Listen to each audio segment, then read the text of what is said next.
Bonjour! Si vous aimez le dessin animé, n'hésitez pas à laisser un j'aime ou même un commentaire et activer la cloche pour aider la chaîne à grandir et à vivre, c'est très important pour la création des épisodes. Thomas? Oui, Lucie, j'arrive! Là-dessus, je vous souhaite un bon visionnage. Lucie, qu'est-ce que t'as fait encore? Dans les épisodes précédents, c'est interdit chez les esprits de se montrer physiquement vivant, donc dis-le à personne. Wow! Alors, t'as été où cette fois-ci? Dans les ordinateurs de la CIA, J'y crois pas. Qu'est-ce qui s'est c'est passé? comme si une barrière électrique m'avait empêché de rentrer. On est dans la merde.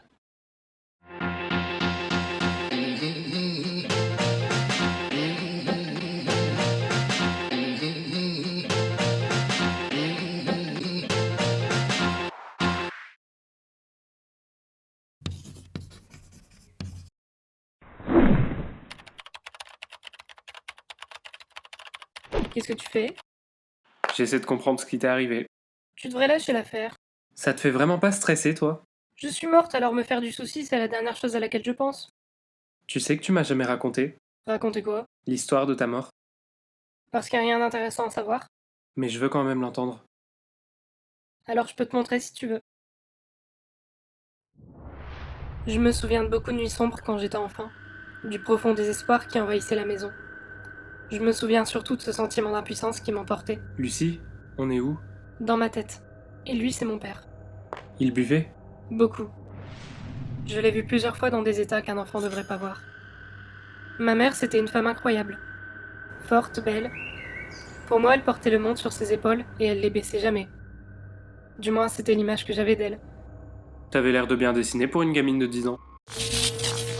Merci, mais par contre, tu me laisses raconter, s'il te plaît. Pardon, vas-y. La vérité que j'ai apprise beaucoup plus tard, c'est que le club dans lequel elle disait se rendre plusieurs fois par semaine était en fait un prétexte pour pouvoir pleurer.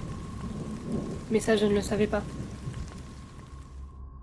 Et puis mon frère est arrivé. La joie semblait être revenue dans la famille. Ça a duré quelque temps, mais toutes les bonnes choses ont une fin. Théo comptait plus que tout pour moi.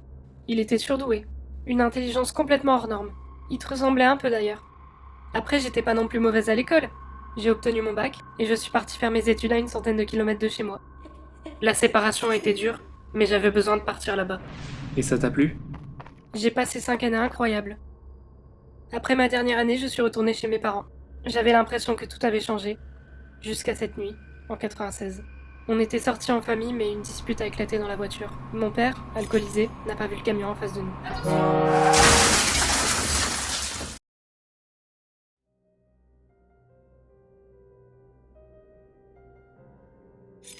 Aucun de nous n'a survécu.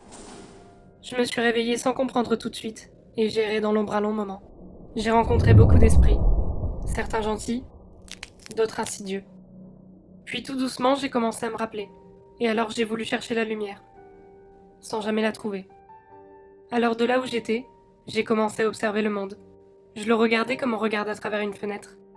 Et puis je t'ai vu. Je saurais pas te dire ce qui m'a attiré chez toi, mais tu étais là, et c'est ce qui importait. Alors j'ai réuni mes forces, et après avoir regardé longtemps par la fenêtre, j'ai décidé de passer la porte. Et c'est là que je suis apparue. Bonjour Thomas! Attends. Ça veut dire que parmi tous les moments que t'avais pour apparaître, t'as choisi celui où j'étais dans mon bain? Ça s'appelle soigner ses entrées. J'appelle ça du voyeurisme. Si tu le dis. Mais du coup, t'as jamais revu ta famille? Non, je suppose qu'ils ont dû trouver la paix. Et t'as aucun objet d'eux, des souvenirs? Tout est resté dans ma maison. Elle est abandonnée aujourd'hui. Et si on y allait? T'es sérieux? Je dis pas non pour une explo. Prépare ton sac! Alors allons-y.